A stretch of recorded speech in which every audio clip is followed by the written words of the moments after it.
Everyone, welcome back to my channel. আজকে আমি যাব মেলা দেখতে, তাই জন্য তো একটু রেডি হতে হবে, তাই না বলো? ড্রেসটা পরে নিয়েছি, এবার একটু সাজুগুজু করব। আমার মুখটা দেখে নিশ্চয়ই তোমাদের শুকনো শুকনো লাগছে। আসলে আমি এই সবে গিটার ক্লাস থেকে এলাম, তাই জন্য মুখটা এরকম শুকনো শুকনো লাগছে। চলো তাহলে এবার এই শুকনো মুখটাকে একটু সুন্দর করে নিই। এই দেখো আমার 5 মিনিটের সাজগোজ, কেমন লাগছে কমেন্টে জানিও কিন্তু। ওই জাস্ট পাউডার পপ করে লিপস্টিক পরে নিলাম, তাহলেই সাজগোজ শেষ। এবার ভাবছি চুলটাকে নিয়ে কি করা যায়। বেশি আর না ভেবে সেই রোজকার সাইড ব্রেডটাই করে নিলাম। তেমন কিছু কি চেঞ্জেস এসছে লুকটাতে? যাই হোক, আমার তো পুরো সাজগোজ কমপ্লিট। তবে এদিকে আর একজনের এখনো সাজগোজ শেষ হয়নি। ফাইনালি দিদিরও সাজগোজ কমপ্লিট হয়ে গেছে, তাই জন্য পাগলামিও শুরু করে দিয়েছে। কেন জানি না, ক্যামেরা দেখলেই ইনি একটু বেশি পাগলামি শুরু করে দেয়। সৌরভও এদিকে চলে এসেছে, চলো তাহলে মেলার দিকে যাই। এখান থেকে মেলার আলোকসজ্জা তো শুরু হয়ে গেছে, তবে আরো কত দূর যাওয়ার পর মেলার চত্বরে পৌঁছবো তা জানি না। লাইটগুলো কিন্তু প্রত্যেকটাই ভীষণ সুন্দর, আমি খুব একটা ভালো করে ক্যাপচার করতে পারছি না, তবে সামনে এগুলো ভীষণ সুন্দর দেখতে লাগছে। শেষ পর্যন্ত দীর্ঘ আলোকসজ্জা অতিক্রম করে আমরা মেলায় পৌঁছে গেছি। এই দেখো এখানের মঞ্চগুলো কি সুন্দর করে আলো দিয়ে সাজানো আছে। এখানে মোট 9টা মঞ্চ আছে, প্রত্যেকটাতেই কীর্তন হচ্ছে।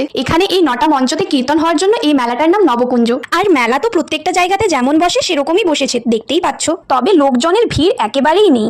এত দোকান, এত নাগরদোলা, সবাই মুখ শুকনো করে বসে আছে। এটা দেখে কিন্তু বেশ খারাপই লাগছে। আমরা সব দোকানপত্র দেখে এখন এসেছি ফুচকার দোকানে। এখন কেন জানি না ফুচকার প্রতি ইন্টারেস্টটা একটু কমে গেছে, তাই জন্য আগে ভাগে সাইড হয়ে গেছি। এখানে লাইটটা কিন্তু বেশ ভালো আছে, তাই জন্য মুখটা একটু সুন্দর করে দেখে নিচ্ছি। এখন এই ফুল দোকানে নজর গেছে, দেখি কিছু কিনতে পারি নাকি। ওখানে তো কিছু কিনতে পারলাম না। এখন এসেছি এই কসমেটিক্সের দোকানে। এই চুড়িগুলো দুটোই ভীষণই সুন্দর লাগছে, বুঝতে পারছি না দুটোই নেবো নাকি একজোড়া নেবো। ফাইনালি এই চুড়িটা আর ক্রাঞ্চিস গুলো নিলাম। এখনো কেনা শেষ হয়নি, দেখেই যাচ্ছি। দেখতে দেখতে একটা কানের পছন্দও হয়ে গেল, নিয়েও নিলাম, তবে সেটার কোনো ভিডিও ক্লিপ নেই। এখন এসেছি ড্রেসের দোকানে, তবে কেনার জন্য নয়, শুধু দেখার জন্য। এবার এসেছি আমার ফেভারিট ঘুগনির দোকানে। এখানেও লাইটটা ভীষণ সুন্দর ফোকাস করছে, তাই জন্য তিনজনে একটু ভিডিও আর কয়েকটা ছবি তুলে নিচ্ছি। ঘুগনিও চলে এসেছে, চলো এবারে খাওয়া যাক। ঘুগনিটা মোটেও টেস্টি হয়নি, তারপরও আমরা দুজন মন দিয়ে খেয়ে যাচ্ছি। এখন এসেছি আইসক্রিমের দোকানে। জানো তো এখানে অপোজিট সাইড থেকে আমার ভিডিও করছে আর আমি ওকে খুঁজে যাচ্ছি। এই যে পচা আইসক্রিমটা, মোটেও ভালো খেতে ছিল না। আইসক্রিমটার স্বাদটা ভালো ছিল না বলে এখন মুখে স্বাদ ফেরাতে এসেছি মোমোর দোকানে। মোমোটা বেশ ভালোই খেতে ছিল, তবে স্যুপটা ভালো ছিল না। মেলাতে যতগুলো খাবার দোকান এসেছিল প্রায় সবকটাতেই খাওয়া হয়ে গেছে, আর যে কটা বাকি আছে ওগুলোতেও বাড়ি যাওয়ার আগে খেয়ে নেবো। আপাতত ছবি তোলা চলছে এখানে। ছবি তুলতে তুলতে খিদে পেয়ে গেছে, তাই জন্য আবার খেতে চলে এসেছি।